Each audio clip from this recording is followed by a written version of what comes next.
হরে কৃষ্ণ। আজ 15ই জুন 2025 ও 31শে জ্যৈষ্ঠ 1432 রবিবার।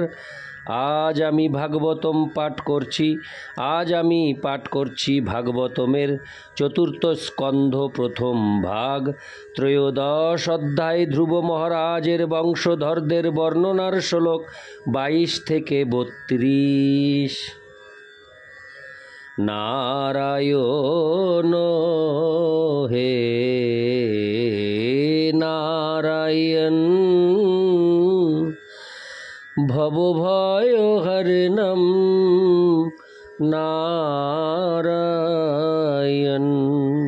শ্লোক 22। King বাংহ Ben উদ্দিশ্য ব্রহ্মদণ্ড মজুজুজন। দণ্ডব্রত ধরে রাজ্ঞী মনু ও ধর্মকবিদা। অনুবাদ: বিদুর জিজ্ঞাসা করলেন, ধর্মজ্ঞ মহর্ষিরা কেন শাসনদণ্ড ধারণকারী রাজা বেনকে ব্রহ্মশাপ দিয়েছিলেন? তাৎপর্য: রাজা সকলকে দণ্ডদান করতে পারেন, কিন্তু এখানে দেখা যাচ্ছে যে মহর্ষিরা রাজাকে দণ্ড দিয়েছেন। রাজা নিশ্চয়ই কোনো গর্হিত অপরাধ করেছিলেন, তা না হলে সবচাইতে সহিষ্ণু এবং ধার্মিক মহর্ষিরা তাদের মহৎ ধর্ম চেতনা সত্ত্বেও কেন তাকে শাস্তি দেবেন?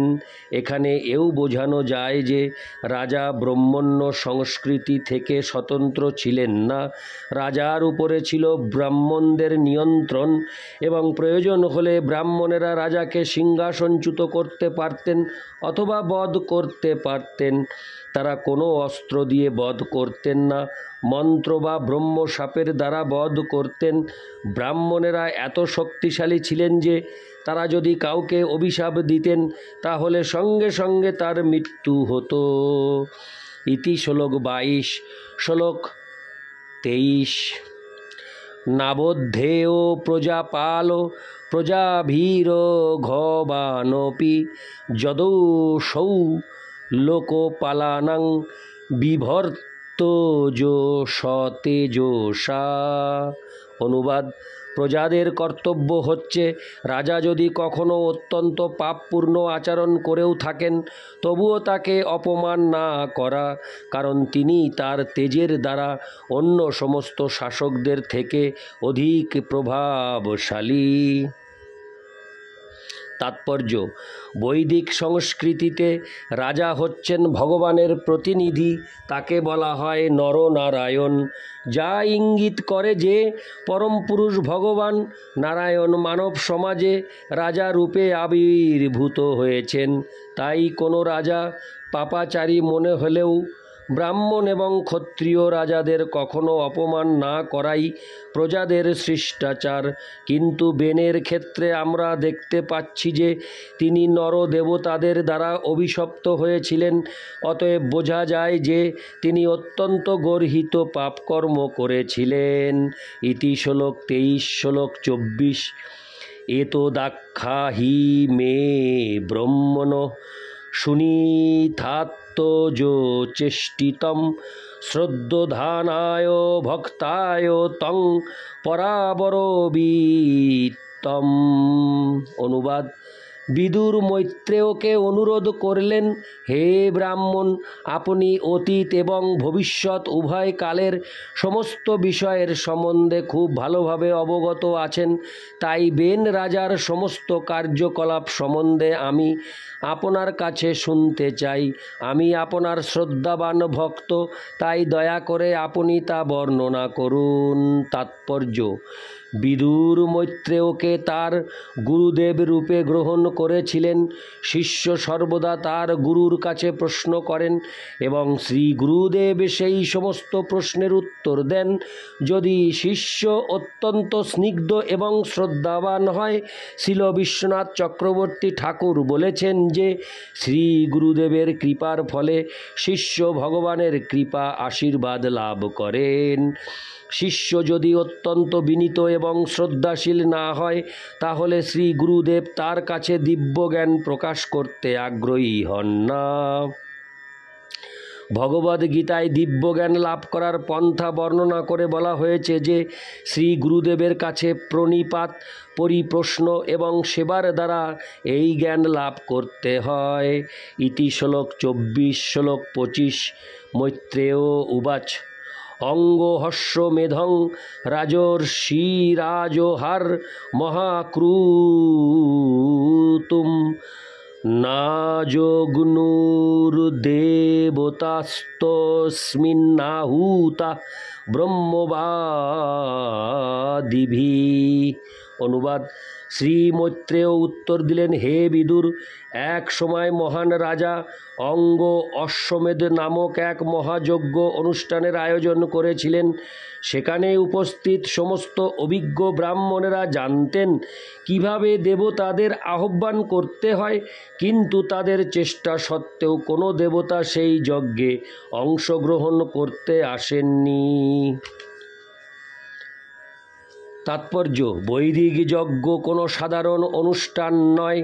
এই সমস্ত যজ্ঞে স্বর্গের দেবতারা অংশগ্রহণ করতেন এবং উৎসর্গীকৃত পশুরা নতুন জীবন লাভ করতে করত। এই কলিযুগে দেবতাদের আহ্বান করার মতো অথবা পশুদের নতুন জীবন দান করার মতো শক্তিশালী ব্রাহ্মণ নেই। পুরাকালে বৈদিক মন্ত্রে পারঙ্গত ব্রাহ্মণেরা মন্ত্রের শক্তি প্রদর্শন করতে পারতেন, কিন্তু এই যুগে এই প্রকার ব্রাহ্মণের অভাব। এই সমস্ত যজ্ঞ অনুষ্ঠান নিষিদ্ধ হয়েছে। যে যজ্ঞে অশ্ব উৎসর্গ করা হয় সেই যজ্ঞকে বলা হয় অশ্বমেধ যজ্ঞ। কখনো কখনো যজ্ঞে বৃষ উৎসর্গ করা হতো গবালম্ব খাবার জন্য নয়, তাদের নতুন জীবন দান করে মন্ত্রের শক্তি প্রদর্শন করার জন্য। তাই এই যুগে একমাত্র ব্যবহারিক যজ্ঞ হচ্ছে হরে কৃষ্ণ সংকীর্তন যজ্ঞ, অর্থাৎ দিনের মধ্যে 24 ঘণ্টা হরে কৃষ্ণ মন্ত্র কীর্তন করা। ইতি শ্লোক 25, শ্লোক 26। তমুচুর্বিস্মিতাস্তোত্র যজমানমথোরতীজ হবিংসি হুয়মানানি ন তে গৃহন্নন্তি দেবতা। অনুবাদ: সেই যজ্ঞে নিযুক্ত পুরোহিতরা তখন রাজা অঙ্গকে বলেছিলেন, হে রাজন, আমরা যথাযথভাবে যজ্ঞে ঘৃত আহুতি দিচ্ছি, কিন্তু আমাদের সমস্ত প্রচেষ্টা সত্ত্বেও দেবতারা তা গ্রহণ করছেন না। ইতি শ্লোক 26, শ্লোক 27। রাজন হবিংশ দুষ্টানি শ্রদ্ধয়া সাদিতানি তে ছন্দাংশ জাত জমানি যজিতানি ধৃতব্রতৈ। অনুবাদ: হে রাজন, আমরা জানি যে যজ্ঞ অনুষ্ঠানের সকল সামগ্রী আপনি গভীর শ্রদ্ধা এবং সাবধানতা সহকারে সংগ্রহ করেছেন এবং তা দূষিত নয়। আমাদের উচ্চারিত বৈদিক মন্ত্রও বীর্যহীন নয়, কারণ উপস্থিত সমস্ত ব্রাহ্মণ ও পুরোহিতরা যথাযথভাবে যজ্ঞ অনুষ্ঠানে পারদর্শী এবং এই যজ্ঞ তারা দক্ষতা সহকারে অনুষ্ঠান করছেন। তাৎপর্য: বেদবিদ ব্রাহ্মণেরা বৈদিক মন্ত্র যথাযথভাবে উচ্চারণ করেন। মন্ত্র এবং সংস্কৃত শব্দ উভয়ই ঠিকভাবে উচ্চারণ করতে হয়, তা না হলে মন্ত্র সফল হয় না। এই যুগে ব্রাহ্মণেরা সংস্কৃত ভাষায় পারদর্শী নয় এবং তাদের আচার আচরণও শুদ্ধ নয়, কিন্তু হরে কৃষ্ণ মন্ত্র কীর্তন করার ফলে যজ্ঞ অনুষ্ঠানের সর্বোচ্চ লাভ প্রাপ্ত হওয়া যায়। হরে কৃষ্ণ মন্ত্র যদি হরে কৃষ্ণ মন্ত্র যদি যথাযথভাবে উচ্চারণ নাও করা হয়, তবুও তার শক্তি এমনই যে কীর্তনকারী তার ফল লাভ করেন। ইতি শ্লোক 27, শ্লোক 28। ন বিদামেহ দেবানাং হেলনং বয়মন্নপি জন্ন গৃহ্ণন্তি ভাগান শান যে দেবা কর্ম সাক্ষীন।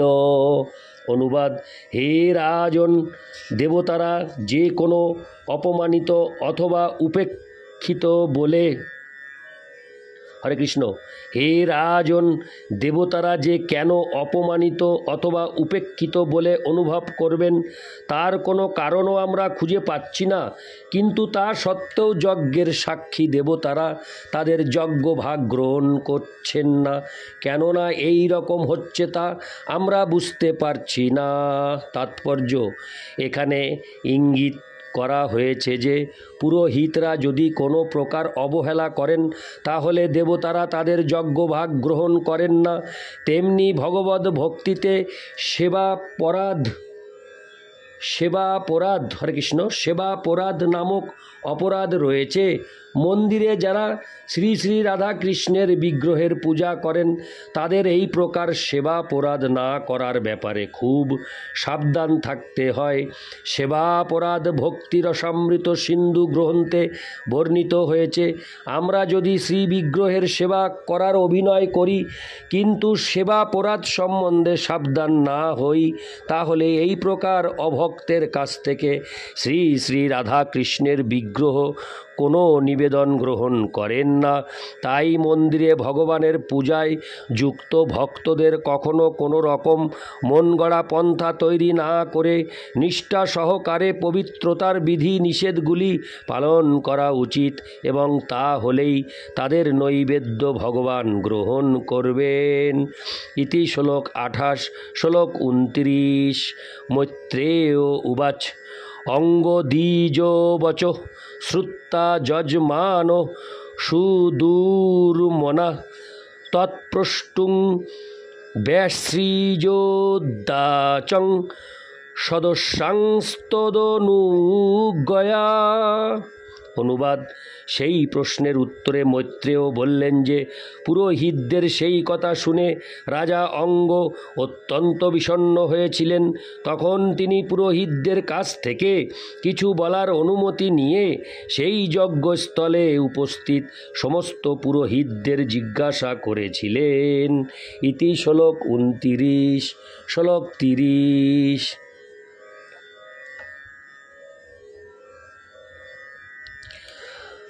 নাগচ্ছন্তাহুতা দেবান গৃহ্ণ হরে কৃষ্ণ গৃহন্তি। হরে কৃষ্ণ।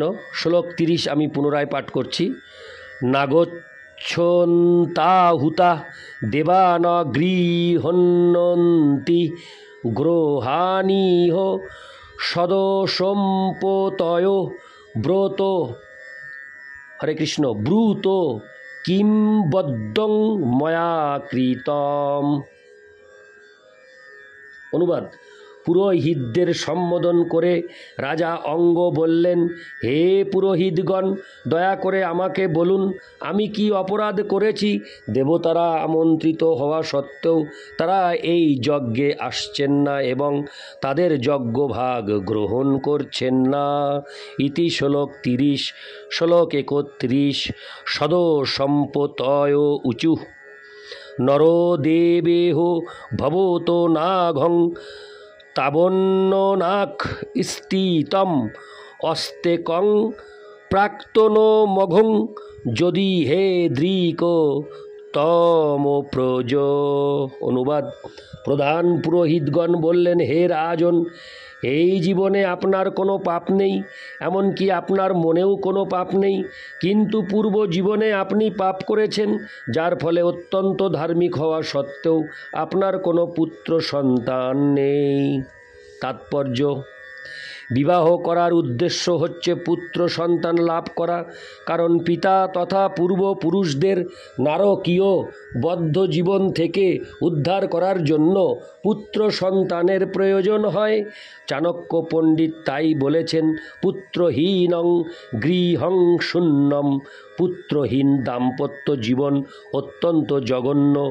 রাজা অঙ্গ এই জীবনে অত্যন্ত ধার্মিক ছিলেন, কিন্তু তার পূর্বকৃত পাপ কর্মের ফলে তিনি অপুত্রক ছিলেন। অতএব বুঝতে হবে যে কেউ যদি অপুত্রক হয় তাহলে তার কারণ হচ্ছে তার পূর্বজন্মকৃত পাপ। ইতি শ্লোক 31। শ্লোক 32। তথা সাধয় ভদ্রং তে আত্মানং সুপ্রজং নৃপ। হরে কৃষ্ণ। সুপ্রজং নৃপ ইষ্টস্তে পুত্র কামস্য পুত্রং দাস্যতি যজ্ঞভূক। অনুবাদ: হে রাজন, আপনার কল্যাণ হোক। আপনি অপুত্রক, কিন্তু আপনি যদি ভগবানের কাছে পুত্র লাভের জন্য প্রার্থনা করেন এবং সেই উদ্দেশ্যে যজ্ঞ করেন, তাহলে যজ্ঞেশ্বর ভগবান আপনার বাসনা পূর্ণ করবেন। ইতি শ্লোক 32। নারায়ণ হে নারায়ণ ভবভয়হরণম নারায়ণ। হরে কৃষ্ণ।